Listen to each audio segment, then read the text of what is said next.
Assalamualaikum warahmatullahi wabarakatuh. Salam sejahtera untuk kita semua.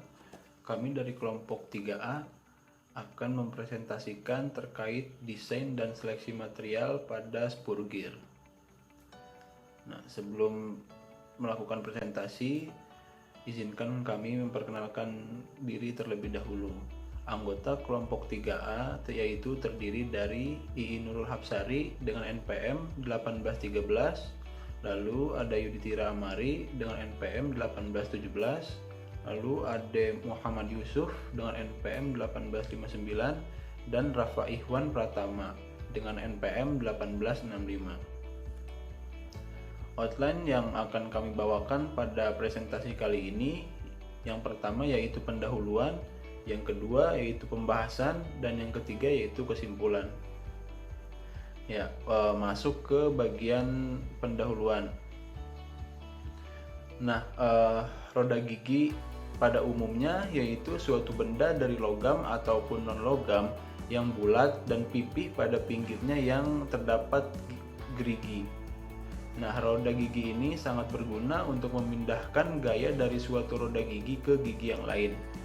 Secara umum, kegagalan yang terjadi pada roda gigi ini yaitu terdapat wear atau surface fatigue dan plastic wear yang disebabkan tegangan kontak dan breakage yang dihasilkan tegangan bending.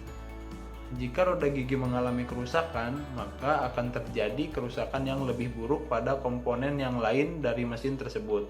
Nah, kondisi ini dapat menyebabkan proses produksi terhenti dan menyebabkan kerugian biaya yang sangat besar. Selanjutnya itu rumusan masalah.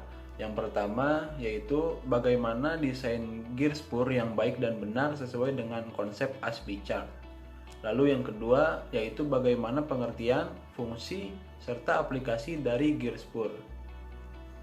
Selanjutnya yaitu tujuan. Yang pertama yaitu untuk mempelajari dan mendeskripsikan tentang konsep dari ASPI chart melalui pembuatan desain gear spur. Lalu yang kedua, untuk mengetahui dan mendeskripsikan tentang definisi, fungsi, serta aplikasi dari gear spur. Masuk ke bagian 2 yaitu pembahasan. Spur gear. Apa itu spur gear? Jadi gear atau roda gigi ini adalah roda silindris bergigi yang digunakan untuk mentransmisikan tenaga mekanik dari suatu poros yang berputar ke poros yang lain. Spur gear adalah gigi yang paling mudah divisualisasikan yang mentransmisikan gerakan antara dua poros paralel. Karena bentuknya, spur gear ini diklasifikasikan sebagai jenis roda gigi silinder. Spur gear mempunyai beberapa fungsi utama, yaitu untuk memindahkan gaya atau putaran dari poros sejajar, lalu untuk memindahkan beban atau gaya yang berat, selanjutnya merubah momen puntir yang akan diteruskan ke spindle mesin, kemudian menyediakan rasio gigi yang sesuai dengan beban mesin, dan yang terakhir yaitu menghasilkan putaran mesin tanpa selip. Selanjutnya prinsip kerja pada spur gear. Nah, spur gear ini mempunyai prinsip kerja berdasarkan pasangan gerak. Cara kerjanya kontak secara langsung antara elemen poros menggerak dengan yang digerakkan. Nah, bentuk gigi dibuat untuk menghindari slip sehingga putaran daya dapat berlangsung dengan baik. Selain itu juga dapat dicapai keliling yang sama pada lingkaran singgung sepasang pada roda gigi tersebut. Nah, selanjutnya terdapat kelebihan pada spur gear. Yang pertama, penggerak roda gigi lebih ringkas daripada penggerak sabuk dan rantai. Yang kedua, penggerak roda gigi memiliki efisiensi yang tinggi. Selanjutnya, memiliki masa pakai yang sangat lama. Kemudian, dapat mentransmisikan lebih banyak daya. Selanjutnya, memiliki rentang rasio kecepatan yang lebih besar. Dan yang terakhir yaitu memiliki rasio kecepatan konstan karena tidak terjadi adanya slip.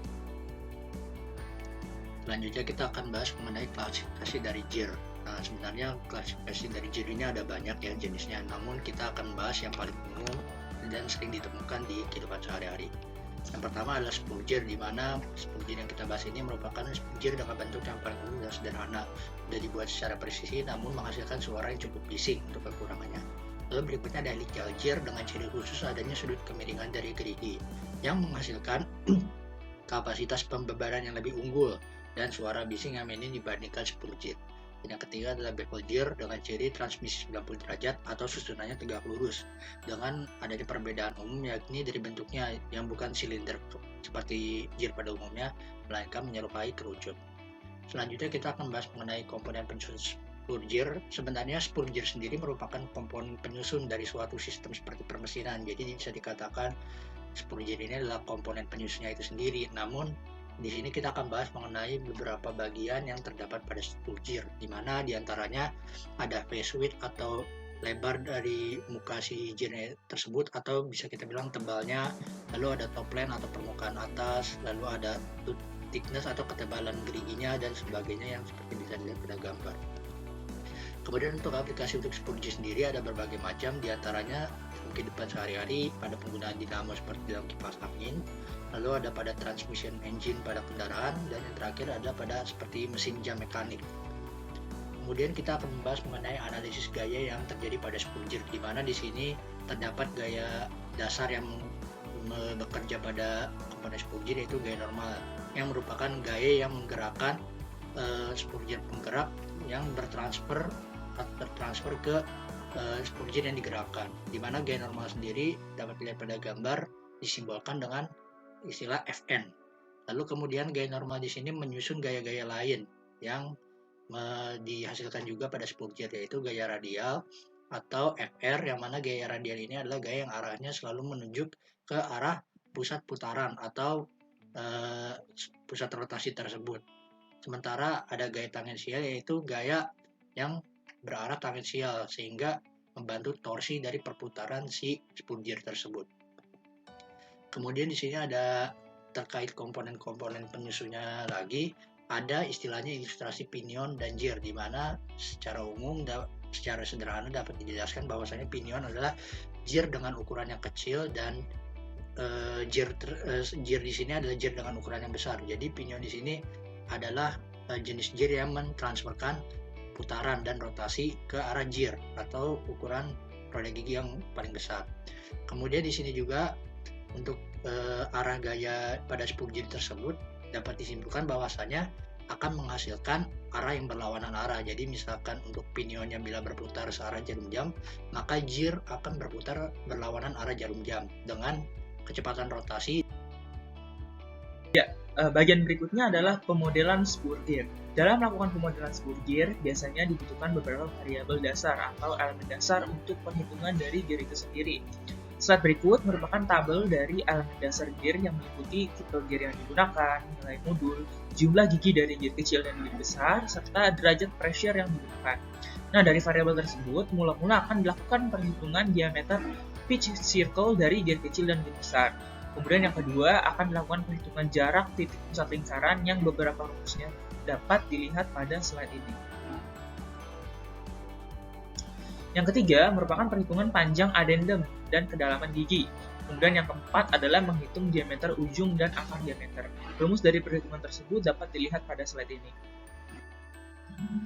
Ya, berikut merupakan komponen dari spurger. Dapat dilihat dari nomor yang pertama adalah addendum length, diikuti tooth length, lalu tip diameter, root diameter, dan terakhir adalah pitch circle diameter, di mana seluruh komponen ini telah dihitung pada slide sebelumnya.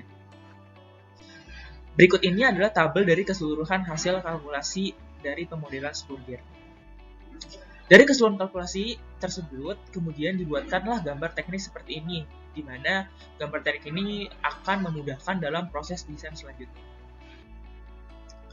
Dalam memilih material untuk spurger, diperlukan alur yang baik dan benar.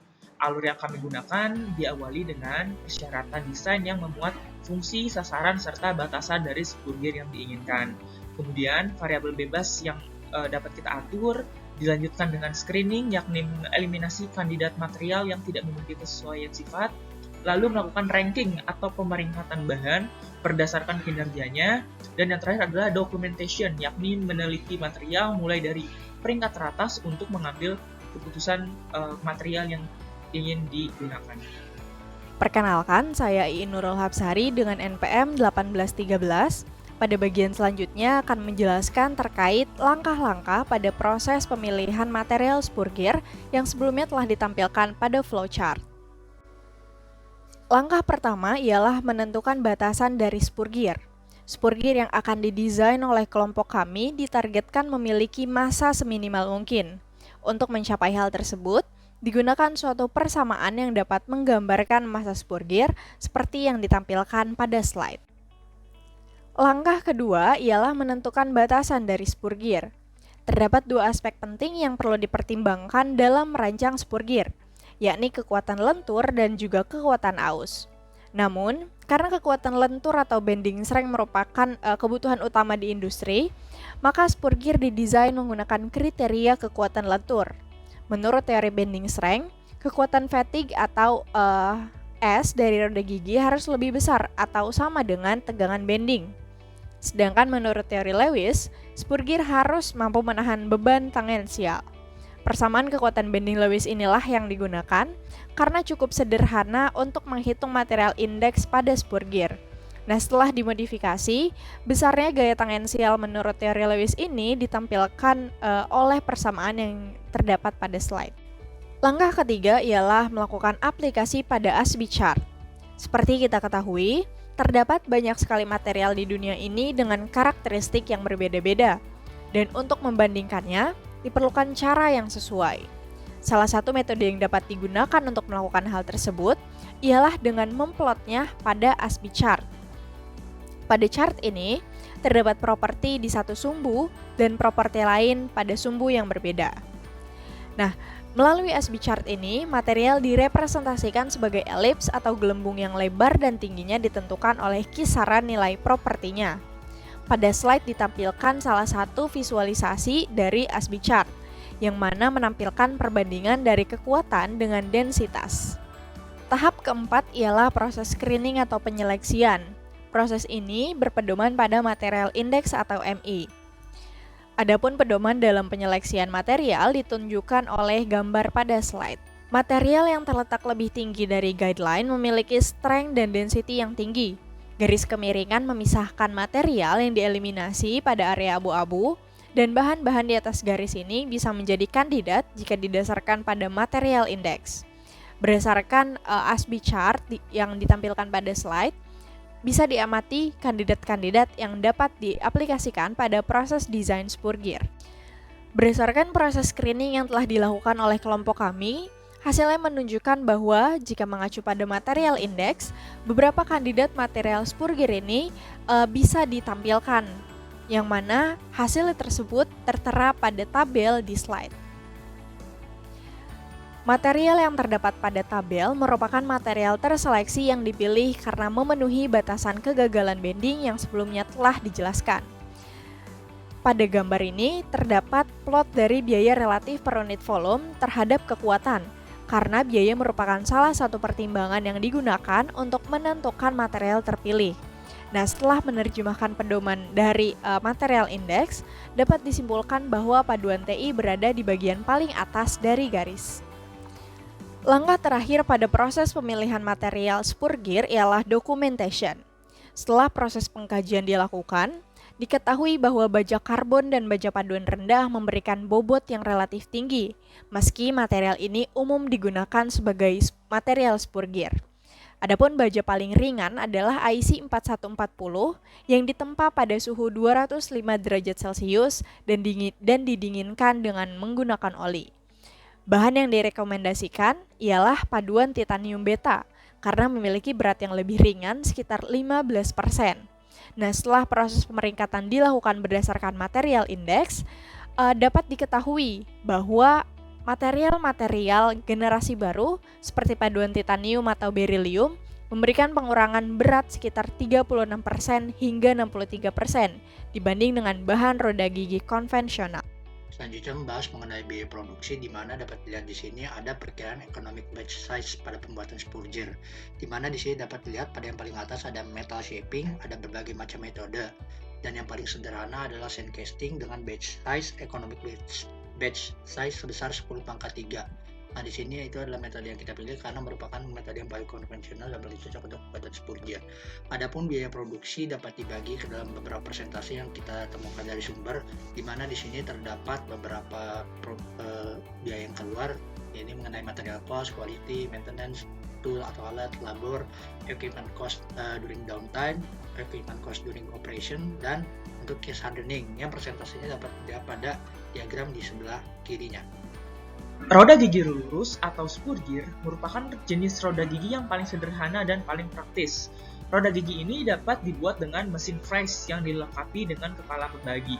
Terdapat beberapa pendekatan berbeda yang dapat digunakan dalam proses pembuatan roda gigi, tergantung pada tujuan penggunaannya. Namun secara umum, proses manufakturnya menggunakan teknik permesinan konvensional. Berikut adalah langkah-langkah proses yang paling sering digunakan dalam pembuatan Spurgear. Yang pertama adalah penyediaan bahan baku. Bahan baku untuk pembuatan Spurgear ini biasanya berbentuk tabung panjang. Kedua, memproduksi gear blank. Gear blank merupakan gear tanpa gigi. Yang ketiga, memotong gigi gear, di mana gear blank dapat dipotong giginya untuk mendapatkan bentuk Spurgear yang diinginkan. Selanjutnya adalah deburring. Proses deburring ini dilakukan untuk menghilangkan bekas gerinda pada roda gigi.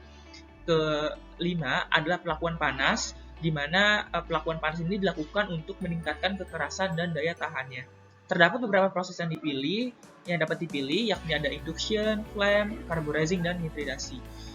Beberapa dari proses pelakuan panas ini yang paling umum dilakukan. Selanjutnya adalah proses finishing. Jika roda gigi memerlukan penyelesaian tambahan seperti alur pasak atau lapisan tambahan untuk melindungi dari karat, pada tahapan ini akan dilakukan. Kemudian yang terakhir adalah tahapan inspeksi. Dalam memastikan kualitas dan mengurangi risiko ketidaksempurnaan, pemeriksaan akhir atau inspeksi pada roda gigi akan dilakukan sebelum dikirim ke pelanggan.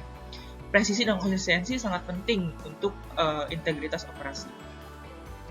Dikarenakan material yang terpilih diproses melalui teknik konvensional machining, maka berdasarkan grafik yang dirujuk dari buku ASPI diketahui bahwa toleransi geometri yang dapat digunakan ialah pada rentang 0,01 hingga 1 mm. Baik, berikutnya adalah kesimpulan. Kesimpulan yang dapat kita tarik dari proses mendesain dan menyeleksi material untuk Spurgear ini, yang pertama adalah penggunaan metode ASPI chart itu mampu meningkatkan karakteristik dari Spurgear yang dibuat, seperti weight reduction, high strength, dan bending weightage. Kemudian yang kedua, Spurgear yang merupakan komponen engine yang memiliki bentuk silinder dengan gerigi di sekeliling sisinya berfungsi sebagai komponen yang mampu mentransmisikan gaya putar, sehingga perputaran tersebut dapat mengubah kecepatan rotasi yang bisa diaplikasikan pada komponen seperti dinamo, transmisi kendaraan, dan mesin jam mekanik, dan lain-lain yang sangat penting untuk aplikasi sehari-hari. Cukup sekian presentasi dari kelompok kami. Semoga apa yang kami sampaikan dapat dimengerti dan dapat bermanfaat untuk kita semua. Terima kasih. Wassalamualaikum warahmatullahi wabarakatuh.